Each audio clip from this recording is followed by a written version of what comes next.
आपको अगर पूछी जाए कि आप ऐसी जगह पे जाना क्या दोबारा पसंद करेंगे जहाँ पे आपको तकलीफ़ें मिली हो, जहाँ पे आप टूटे हों, जहाँ पे आप बिखरे हों, जहाँ पे आपको जलील किया गया हो, जिल्लतें झेलनी पड़ी हो, तो आप एक शब्दों और साफ शब्दों में ये कह डालेंगे कि कभी नहीं वहाँ पे जाएंगे जहाँ पे ऐसी झेलनी पड़ी हो। साथ ही आप दूसरे को भी ये नसीहत दे डालेंगे कि ऐसी जगह पे कभी मत जाओ जहाँ पे तुम्हें इज्जतें ना मिली हो, जहाँ पे एक अलग तरह का सम्मान ना मिला हो, जहाँ पे तकलीफ़ें मिली हो।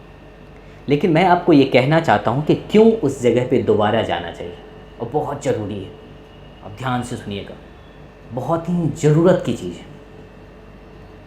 आप अगर किसी दूसरे के लिए दिल में अगर अंगारे जला के बैठे हैं तो उसकी धाह आपको ज़रूर झुलसा देगी। इसके लिए ज़रूरी है कि उस आग को जल्द से जल्द बुझा दीजिए। और इसके लिए ये बहुत ज़रूरी है कि आप उसी इंसिडेंट को फिर से दोहराएं। और क्यों दोहराएं वो मैं बताता हूँ। वो बहुत ज़रूरी है। आप जब कहीं पे जाते हैं और आपको ऐसी तकलीफ़ें मिलती हैं तो वहाँ से जो बैड मेमोरीज़ क्रिएट हो जाती हैं आपके माइंड में, वो आपको ही जला रही होती है। लेकिन बहुत ज़रूरी है कि फिर से वहाँ पे जाएं और वहाँ से बेस्ट मेमोरी क्रिएट करके लाएं। It is important to erase bad memories and you can create new ones. आप सिंपल सा एक बात समझें कि अगर मान के चलिए कि रोल्स रॉय कार को धूल से पड़ी हुई परत के साथ अगर बाज़ार में खरी कर दी जाए तो क्या उसकी एक सही कीमत मिल पाएगी? नहीं मिल पाएगी। लेकिन क्या रोल्स रॉय की कीमत कम है? नहीं। जो सामने वाले को दिख रहा है और सामने वाले की आंखें जिस पर पड़ी है वो उसके अंदाजे से उसका कीमत लगाया है।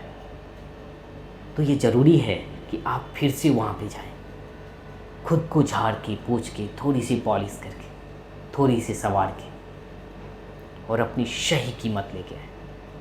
और जो आपको पुरानी कीमतें मिली हैं उसको आप सही कीमत से पीछे छोड़ दें।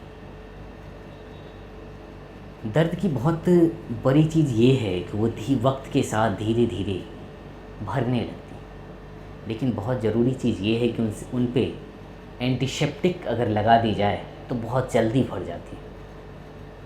और उससे भी बहुत बड़ी चीज़ है कि अगर आप जख्म को कुरेदे नहीं तभी वो भरेगी। और अगर आप किसी के लिए दिल में तकलीफ़ें बना के रखे हुए हैं तो वो जो दर्द है, वो जो जख्म है, वो भरने में बहुत टाइम लग जाएगा। और वो ऐसा नहीं है कि आपको बैड इम्पैक्ट आपके ग्रोथ पे क्रिएट नहीं कर रहा है, बहुत बैड इम्पैक्ट क्रिएट कर रहा है। आप जो बेहतर सोच सकते थे अपने सक्सेस के लिए वो आप नहीं सोच पाएंगे। बहुत ज़रूरी है इस चीज़ को चेंज करने का।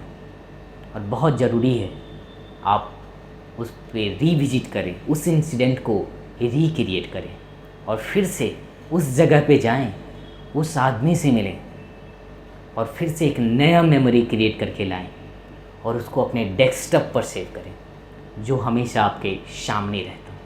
और जो वो पुरानी मेमोरीज़ आप लेके आए थे उसको किसी ई ड्राइव में ऐसी जगह सेव करते जहाँ से आपको खोजने पर भी ना मिले। बहुत ज़रूरी है।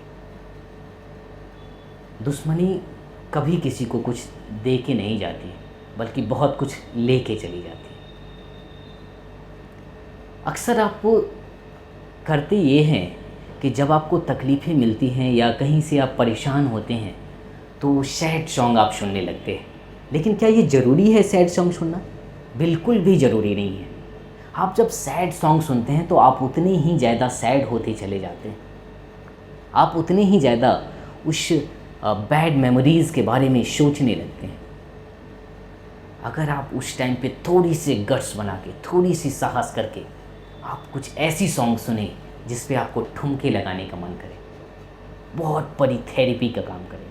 बहुत बड़ी एक्सरसाइज है ये, आप करके देखिए, बहुत बड़ी। बस इसको करने के लिए थोड़ी सी आपको गट्स बनानी पड़ेगी। आप आसानी से परेशानियों को झेल के आगे निकल जाएंगे। और जो अपनी तकलीफ़ें और परेशानियों को झेल के आगे निकला है वो बहुत बड़ा किया है। बहुत परे कुछ कर सकते हैं आप। बस आप अपनी परेशानियों में उलझ के रुके नहीं, खुद को किसी को रोकने ना दें, चलते रहें एक अच्छी मेमोरी के साथ और बैड मेमोरी को भुला के। बहुत बहुत धन्यवाद। मैं था आपके साथ संजीव चौधरी। उम्मीद है कि आप ये करके देखेंगे और ये प्रैक्टिकली प्रूवन है। प्लीज़ आप ज़रूर इसको आजमा के देखिए। धन्यवाद।